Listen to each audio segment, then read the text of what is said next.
Oh, and welcome to the Week 11 Waiver Wire Show. Today, we'll be discussing the top waiver wire pickups at each position, including bid recommendations and deeper league targets. Be sure to stay tuned to the end where we answer your listener questions submitted on Twitter. Sam, how's it going today? I'm doing great, Adam. I think, it's another maybe on the surface uninspiring waivers week, but I think, again, this is a chance for folks to get 1 week ahead on the waiver wire. Last week, we talked about Ty Chandler as a guy that was just one injury away, and we saw how that quickly came to fruition in week 10 with Madison going down. So I think similar story this week. We'll talk about Chandler, but then a bunch of guys that are just kind of one injury away that we want to highlight as we get ready for the fantasy playoffs. Yeah, couple housekeeping notes. We are recording this Monday around 5 p.m. Eastern. We had some scheduling conflicts, had to push it up a day for full breakdowns of everything that happens in tonight's game and anything else that you have questions about. Head to Sam's article. Will be up on the site Tuesday morning. Also, one other housekeeping note. I made the mistake of actually leaving my house last week and picked up some infection, of which I am now on antibiotics. And so I'm not going to be able to do the solo pod this week.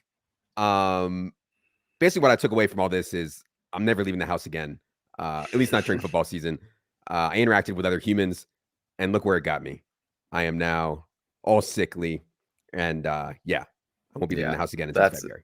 Huge mistake. As you can see from my skin tone from people watching on YouTube, I have not left my house for 3 months. So I'd advise, Adam, that you take that same approach for the rest of the fantasy football season.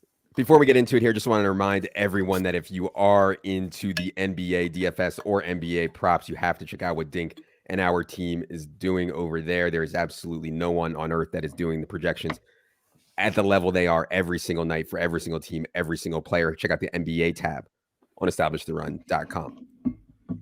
All right. I'm not sure that we need to talk about Keaton Mitchell. I mean, if Keaton Mitchell wasn't picked up last week at this point, he's probably not going to be picked up. Not much has changed on Keaton Mitchell. I'll talk to Silva more about that on the team by team on Tuesday. He did not play very much again, but then again, much like Devon Achane, you don't have to play a lot when every time you touch the ball, it's a 70-yard touchdown. So we'll save that. If Keaton Mitchell's not owned in your league, you should own him. Same with Demario Douglas. The interesting one from this week, I think, is Ty Chandler. And what's interesting about it is not as much to me that Alexander Mattison sustained a concussion and is questionable at best for week 11.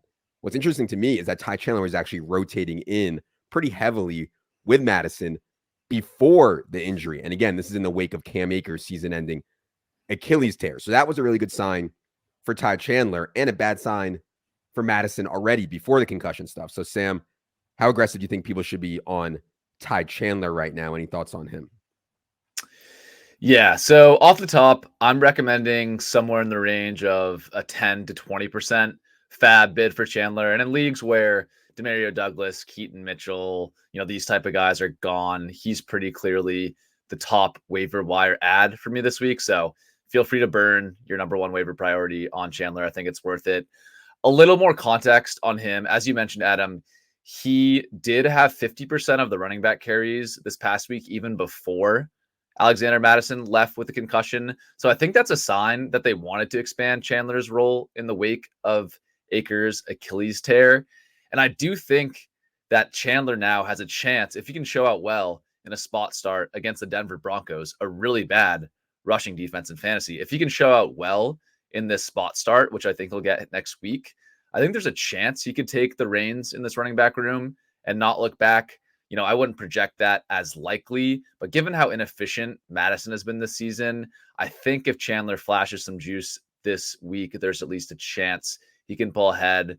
So, putting all of that together, I think it's worth being fairly aggressive on Chandler this week. You'll get at least one spot start, I think, and then you have a chance at maybe getting the lead back in Minnesota going forward. I think you're on mute, Adam. I think the bear case on Ty Chandler is that this run game is broken, right? Like nobody has had success in this run game for a while. Even Dalvin Cook last year was quite bad from efficiency perspective. But man, they're scoring a lot of points And I mean, they're doing it without Justin Jefferson. They're doing it with Josh Dobbs. So yeah, I don't think you're gonna do much better off waivers. From like a DFS perspective, I consider this Vikings run game relatively broken. And I wanted to capitulate on Alexander Madison. Like, it was a bad pick in the 5th round. I thought he was fine in the 5th or 6th round of season long drafts. He clearly was not, but I'm just not sure anyone is going to be very successful in this Vikings run game. But who knows, man? Josh Dobbs is a miracle worker. So yeah, I would certainly be trying to add Ty Chandler and see what happened there. Noah Brown is one that I've been too slow to come around on for sure. I did play Noah Brown a little bit in DFS tournaments yesterday. I did not play him in cash. People who played Noah Brown in cash yesterday, sharper than me, they smashed. Noah Brown has this role. However, Robert Woods got back and Nico Collins was out last week. I think the question people are asking themselves, Sam, is what happens when Woods, Collins, Tank Dell, and Noah Brown are all healthy? Or does it not matter? What do you think about Noah Brown right now? Yeah, I think to answer your first question, I think if all 4 of those guys are healthy, I think would see Noah Brown usurping Robert Woods and playing in the slot with Tank Dell and Nico Collins on the outside. I think Woods would still mix in for some routes, but I think Brown has done enough to kind of take that role from Woods at this point. Man, but yeah, with Brown overall, I think it's just a story about Nico Collins a story about CJ Stroud, to be honest. Like, look at how he's elevated these pass catchers in fantasy. Tank Dell is a 5'7" 3rd round rookie. Nico Collins is a 3rd-year player who did almost nothing his 1st and 2nd years in the league. Noah Brown's like a journeyman who didn't do much, when he was in Dallas. And Stroud has elevated all these guys to massive weeks. So with that said, I just want pieces of this CJ Stroud passing attack. I think even if all 4 of these guys are healthy, Brown has shown he's worth a roster spot because, if he does pass Robert Woods or one of these guys misses time, he has a lot of upside just in how well CJ Stroud is playing. So yeah, I'm recommending him as the top wide receiver waiver ad this week. I think bids up to 10% of your FAAB, maybe even a little bit higher. You might need to bid in order to secure him, but I think it's well worth it for Noah Brown. Yeah, pretty clean schedule coming up for the Texans. Also play the Cardinals at home, Jaguars at home, Broncos at home, their next 3 games. And then in the fantasy playoffs, they do get to play the Titans twice, do the Texans, and then they get a game against the Browns as well, which obviously won't be as easy. I mean, Noah Brown was like known in the NFL as like a blocker. Like, this is out of control. And you can't say that the pieces were there last year. They just needed a quarterback. I mean, they were like the worst in the league last year. I mean, CJ Stroud is basically making Noah Brown look like an awesome player right now. I'm still a bit skeptical on this, but I'd certainly be trying to add him again for these 3 really clean home matchups they have coming up. Speaking of wide receiver, we got an injury to Michael Thomas yesterday. That sounds like it's going to keep him out for a good bit. Everybody wants to see Rashid Shaheed get more targets. I totally get that. Not everyone is Tyreek Hill. In other words, not everyone can sustain huge plays, huge downfield plays when they see increased volume. Sometimes with these speed guys, coaches don't even give them an increased role. They're just like, oh, Michael Thomas is out. That has absolutely nothing to do with Rashid Shaheed. That's what some coaches think. The answer is likely somewhere in the middle here. What do you think about Shaheed right now? I know he's probably owned in a lot of deeper leagues. Maybe he's available in some shallower leagues, though. Yeah, I think he's probably a guy that's like bounced on and off the waiver wire this season. He's had some big games, then throws up duds. At least I know in the leagues I play in, he's been dropped and added a whole lot. So if he's available this week, I think he's quite a good ad.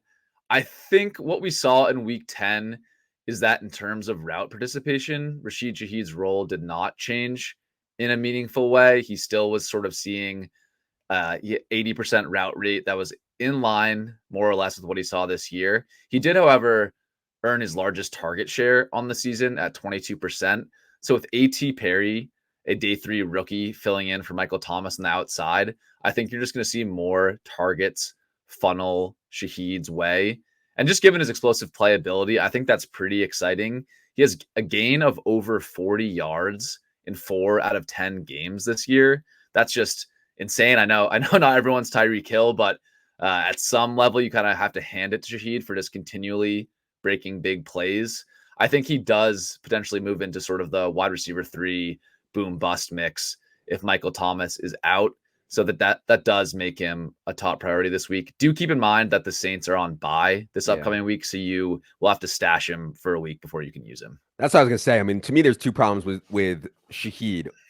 One, they're on a bye this week. Two, they might go back to Derek Carr, which I think is worse for Shaheed than Jameis, even though a lot of the production has come from Carr so far this year. And finally, there might not be a role change, but I agree that Shaheed should be owned while we wait for the dust to settle here. Rest of the guys for this week are a lot of one injury away type of running backs. Rico Dowdle continues to outproduce. Tony Pollard has not cut into Tony Pollard in a big way, in a meaningful way, when the games aren't out of hand. But still, at some point, I mean, Tony Pollard is literally just running into the back of his offensive line over and over again. At some point, maybe they get Rico more of a look. And I do think that if something happened to Pollard, Rico would be a pretty good fantasy asset. We also have Eli Mitchell, Gainwell, and Josh Kelly on this list. Once again, as we did last week. I don't think there's too much more there. Sam, anything before we move on?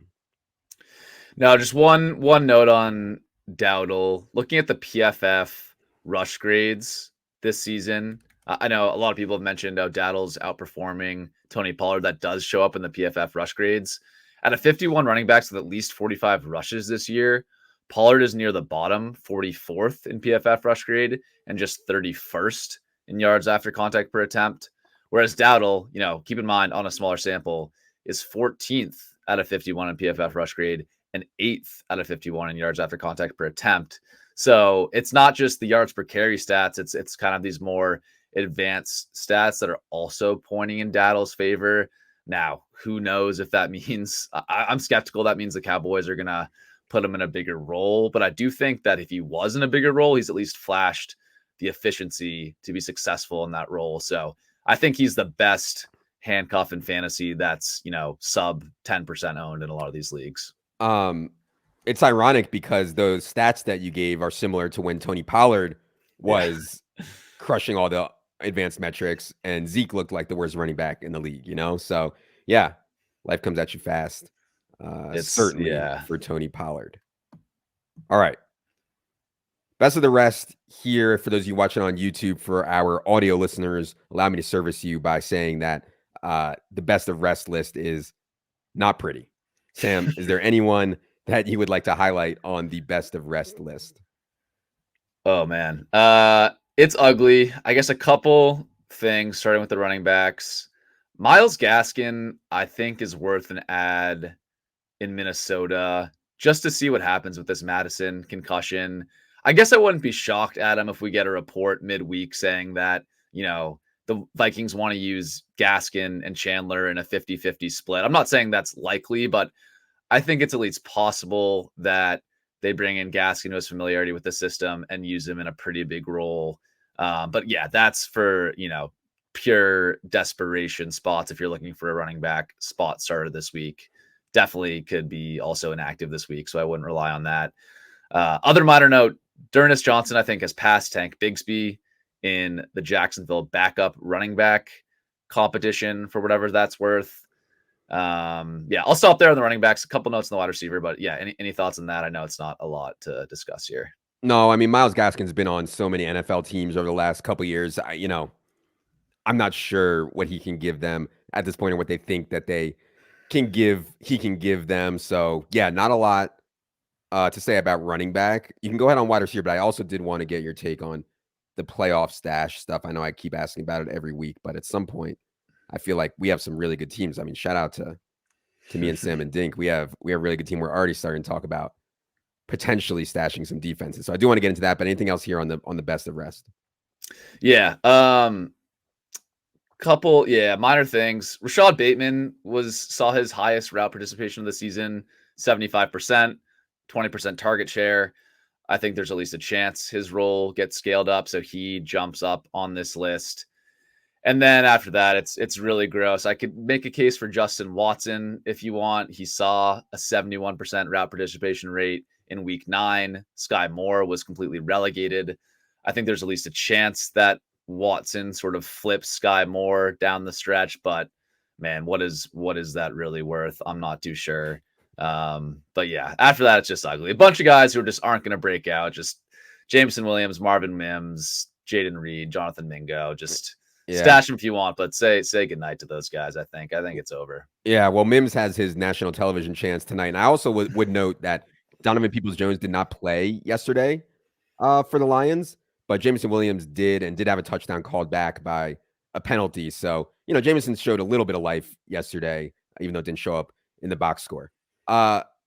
If people are, shout out to us, like us, 9-1 or something like that, it can be time, if the roster is deep enough, to start stashing defenses. I know we've started talking about this a little bit. To me, I think probably my favorite team to target right now, like obviously we have the Commanders and whatever. I think the Giants are probably have the worst combination of offensive line and quarterback play in the NFL right now. And maybe they'll get Tyrod back, and I think Tyrod can stabilize it a little bit, but it would still be one to attack.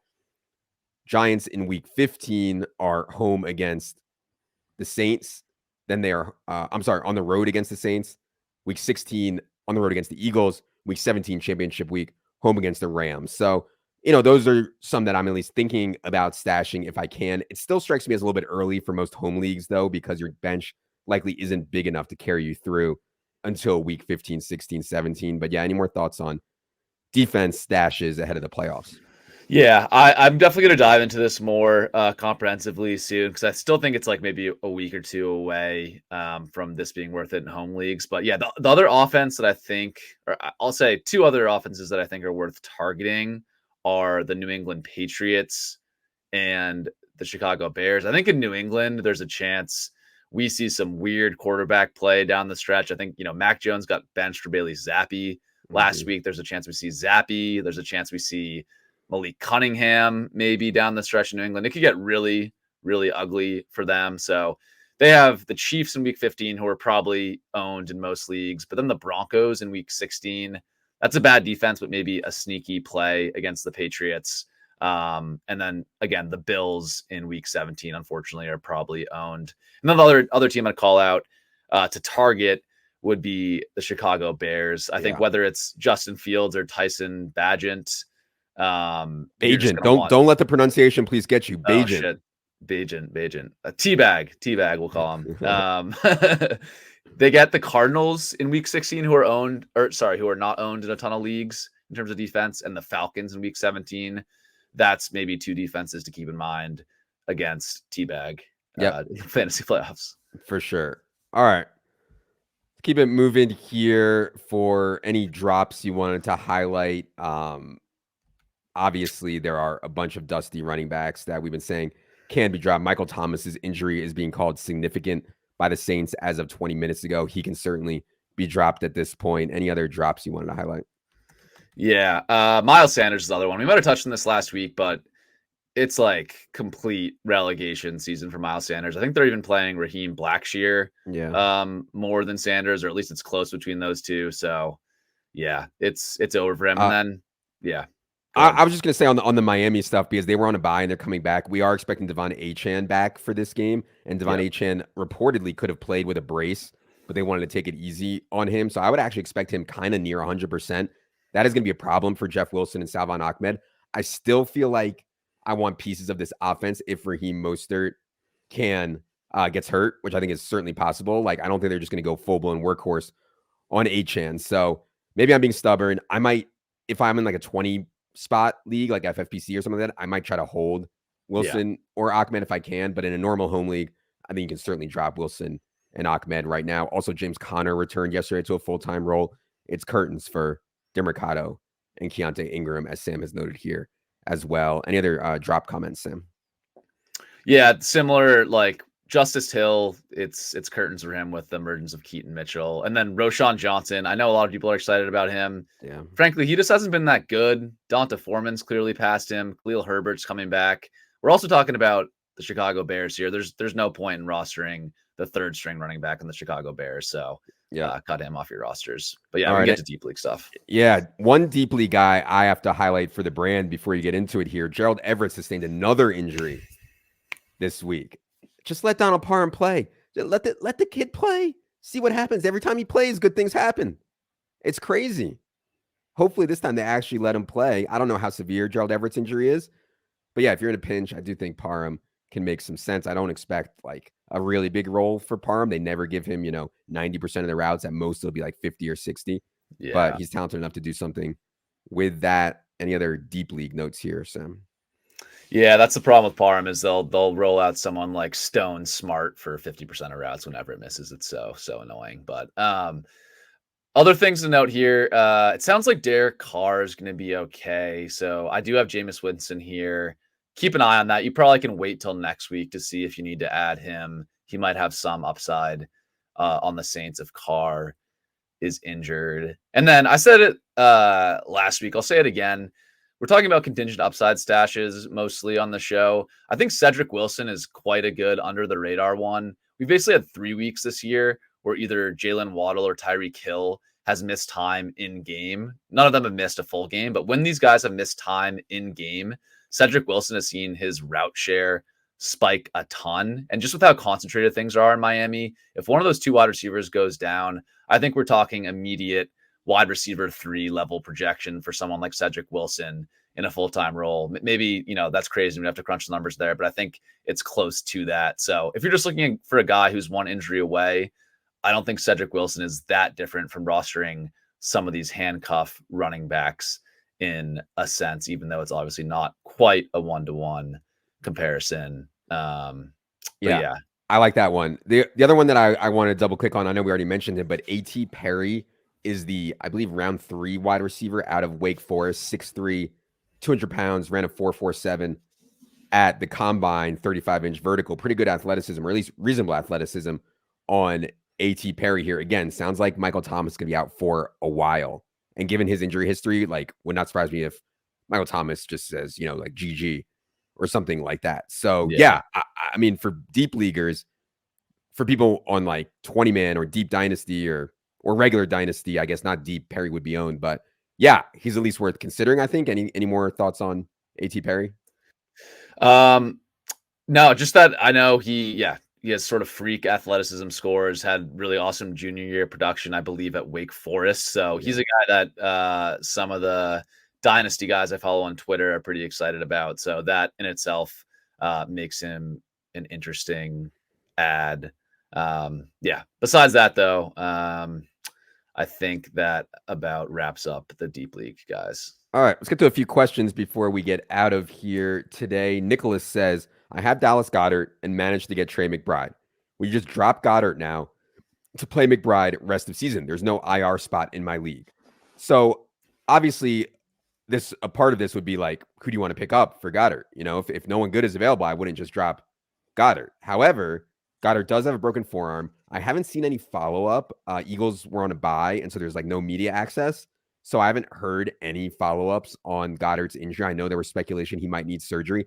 I would probably try to wait for a timeline on Goddard before I went ahead and dropped him. But I understand this spot people get into here, Sam, where they have a decent tight end. Then you kind of hit the nuts with McBride off waivers. Shout out to us. And now you don't know what to do. So yeah, any advice here for Nicholas? Yeah, like you mentioned, I think if Dallas Goedert is going to be placed on IR, we should find that out sometime this week. So I would wait for that. I think if he's placed on IR, I would probably drop him in this situation if I have McBride. It obviously depends on who I'm picking up. But if there's someone like Ty Chandler or even some of these handcuffed running backs available like Rico Dowdle or Eli Mitchell, I think I would cut or try to trade Goddard if I have McBride. Yeah. Because it's going to be tough. If he goes on IR, that means at the earliest he can return week 15. Are you immediately plugging him into your starting lineup for the fantasy playoffs when you have Trey McBride? I'm not so sure about that. So exactly. Exactly. And also, given there's no IR spot in your league, there's a chance you can just get him back. Like if you wanted Dallas Goedert back, you might be able to just get him back. People are going to forget about him. The Funky Ton says, is it streaming time for the Lamar Jackson owner? Jordan Love versus Lamar Jackson. And believe me, I have a lot of Lamar Jackson. I feel it. The Ravens have scored like 100 points in the last 3 weeks, and Lamar has not scored a touchdown, I think. I mean, it's been absolutely insane how well they've been playing. But to me, talked about this with Silva last week on Team by Team, the distinction between Lamar Jackson and Jalen Hurts is obviously A, better weaponry for Hurts, but B, and more importantly, when they have the ball at the 2-yard line, Jalen Hurts scores a rushing touchdown. When the Ravens have the ball at the 2 or the 1-yard line, they hand it to Gus Edwards. They have no interest in tush push, Lamar designed runs at the goal line. That is a massive, massive difference. That said, come on. I mean, come on, Jordan Love panicking on Lamar. I mean, the Jordan Love thing is obviously silly. He's probably just joking. Funky Yeah. time is. Yeah. But I understand the frustration on Lamar for sure. I don't think I would be streaming him though. Let me look at the matchups, but I'm pretty sure I would just be sticking with Lamar. What do you think, Sam? Yeah, I would be sticking with him. I mean, he's got the Bengals, a decent defense coming up, Yeah. but God, I was looking into the streamers this week at quarterback. It is like for guys that are less than 30% owned, it is so ugly. It's guys like Kenny Pickett going up against the Browns, Bryce Young versus the Cowboys, Zach Wilson versus the Bills. Like, tell me who you're streaming off waivers. You know, maybe in some leagues where Josh Dobbs is available against Denver, I'm maybe considering that over Lamar. But even then, I don't think I'm overthinking it with Lamar. The offense is still scoring a ton of points. Some of these rushing touchdowns that are going to Justice Hill and Gus Edwards and Keaton Mitchell, they're going to come back Lamar's way. It's just kind of a bit of bad variance at this point. I do agree with your point that, like, obviously I'd prefer the Jalen Hurts red zone role for Lamar, but he still has 5 rushing touchdowns in the season. Like, he can easily have blow up games on the ground. So yeah, it's a frustrating string of weeks, but I still love Lamar in fantasy rest of season. Yeah, it's going to get better for Lamar. Bengals, Chargers, Rams, Jaguars next for Lamar. Speaking of the Ravens, Lavalore says, is Rashad Bateman back on the menu? His route participation increased to a season high level. Hasn't shown up in the box score. I know, Sam, we already touched on this earlier on the other targets, but yeah, anything further to say on Rashad Bateman here? Yeah, the only thing I'll point out, I do watch the games. I don't claim to be a film expert, but 2 guys that do watch a lot of wide receiver film, Matt Harmon, who probably a lot of you are familiar with, and then another good follow on Twitter, Jetpack Galileo. These are both wide receiver film analysts. They both have noted over the past week that Rashad Bateman looks a lot healthier, looks a lot faster running his routes. Again, that has not really shown up in the box score, but apparently it's showing up on film. And that makes sense. He had a lingering foot injury to start this year. That likely is the reason why he had such a slow start. He was a really explosive player last year before he got injured. So I still have some Bateman optimism. I did include him as a top 6 wide receiver ad this week. I think in slightly deeper leagues, he's an interesting end of bench stash for that reason. Yeah. Last one here from Coach Browers. He says, do you guys look at kicker schedules rest of season, or do you evaluate kickers? Every point counts. I agree with you, man. I'm in some of these season-long leagues, and I get 16 points shoved down my throat from the guy's kicker, and I'm besides myself. Now, we do have weekly kicker projections on the site. These are automated, machine learning based on,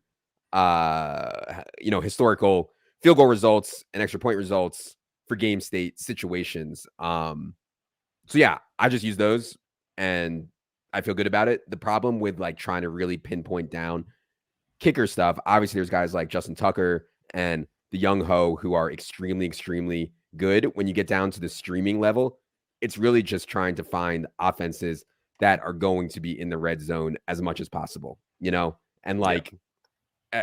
you can try to play the game of this team's bad in the red zone, this team's good in the red zone. In a 1-game sample, that's so hard to do. God, I told myself I wasn't going to say things 3 times in a row. That is so hard to do to try to predict in an individual game who's going to be really successful in the red zone and who won't. So yeah, we have projections. I would think about how often teams are going to be in the red zone, but I don't even streaming. I'm more likely to stash a defense ahead of the playoffs than I am a kicker, if that makes sense. Sam, how do you think about kickers as we start to get rid of ahead of the playoffs here?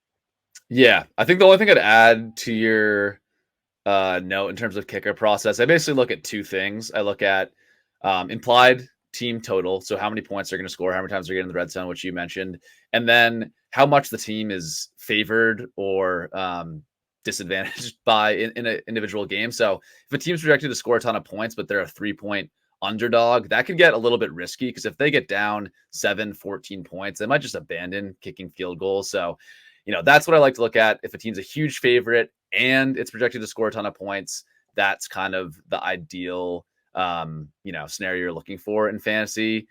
So that's my overall process. But I would say, look at the establish the run projections. Those are going to bake in all of those factors. If you have access to it, I think that is probably the quickest, easiest way to do it. But yeah, for sure. All right. Appreciate everyone sticking with us here. I know I'm a bit under the weather. I know we're a day early. Hopefully, this is very helpful, though. Again, if something happens in the game tonight, we have Bills Broncos tonight. Be sure to check out Sam's article, of course, for more in depth on all of this stuff. Be sure to check out Sam's article, which will be up Tuesday morning on Establish the Run. For Sam, for producer Adam, I am Adam. Good luck, everybody.